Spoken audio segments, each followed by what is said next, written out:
Izinkan saya mulai dengan sebuah pengingat.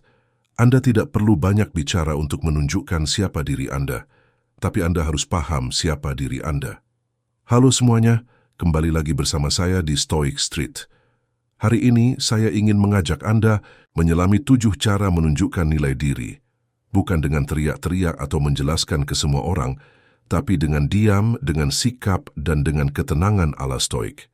Tapi sebelum kita mulai lebih jauh, tekan tombol subscribe untuk bantu channel ini terus tumbuh. Pertama, keheningan adalah pernyataan paling lantang.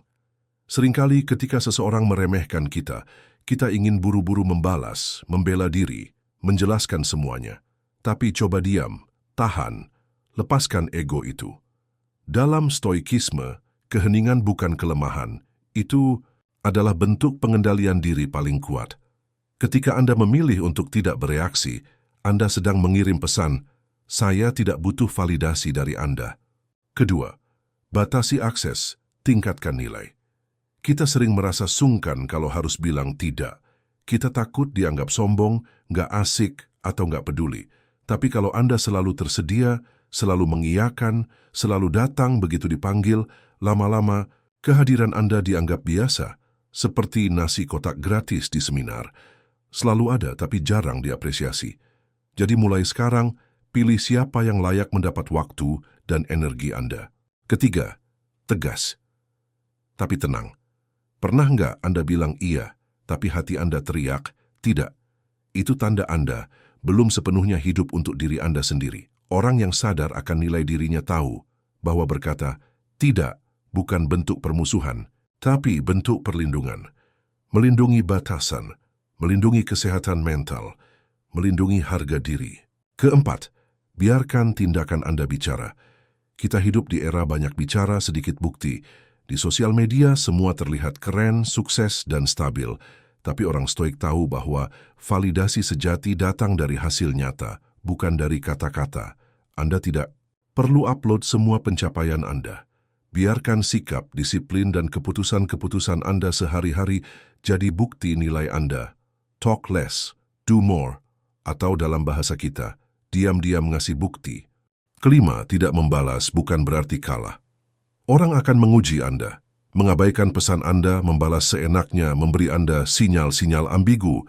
Dan saat itu Anda tergoda untuk ngehubungi duluan, mencoba memperbaiki atau minta penjelasan. Tapi justru disitulah ujian kendali diri Anda. Tahan dorongan itu. Keheningan Anda akan jadi cermin bagi mereka. Mereka akan bertanya, kok dia nggak nyariin aku lagi? Dan jawabannya adalah, karena saya tidak mengejar apa yang tidak menghargai saya. Keenam, fokus pada diri, bukan ekspektasi orang lain. Berapa banyak dari kita yang hidup dengan narasi seperti ini? Aku harus terlihat sukses di mata keluarga. Orang-orang harus lihat aku bahagia. Tapi stoikisme mengajarkan, hidup Anda aturan Anda. Kalau terus hidup demi ekspektasi orang lain, Anda akan selalu lelah. Tapi ketika Anda mulai menata hidup berdasarkan prioritas Anda sendiri, Anda akan merasa ringan dan kuat. Ketujuh, menghilang bukan manipulasi, tapi refleksi. Kadang kita perlu pause, mengambil jarak, bukan untuk menghukum siapapun, tapi untuk bertanya ke diri sendiri. Apakah saya masih utuh di sini? Ketika Anda menarik diri dari situasi yang tidak sehat, itu bukan bentuk manipulasi. Itu bentuk kepedulian terhadap diri sendiri. Dan ironisnya, saat Anda benar-benar menghilang, saat itulah orang-orang mulai sadar akan keberadaan Anda. Marcus Aurelius pernah berkata, Anda punya kuasa atas pikiran Anda, bukan atas peristiwa di luar diri Anda.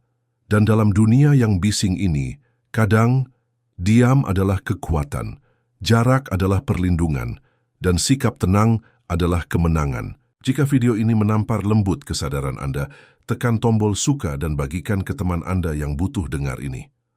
Terima kasih sudah menonton video ini. Dan ingat, Anda tidak perlu menjelaskan diri Anda ke semua orang, karena orang yang tepat akan melihat nilainya, bahkan dari keheningan Anda. Sampai jumpa di video berikutnya.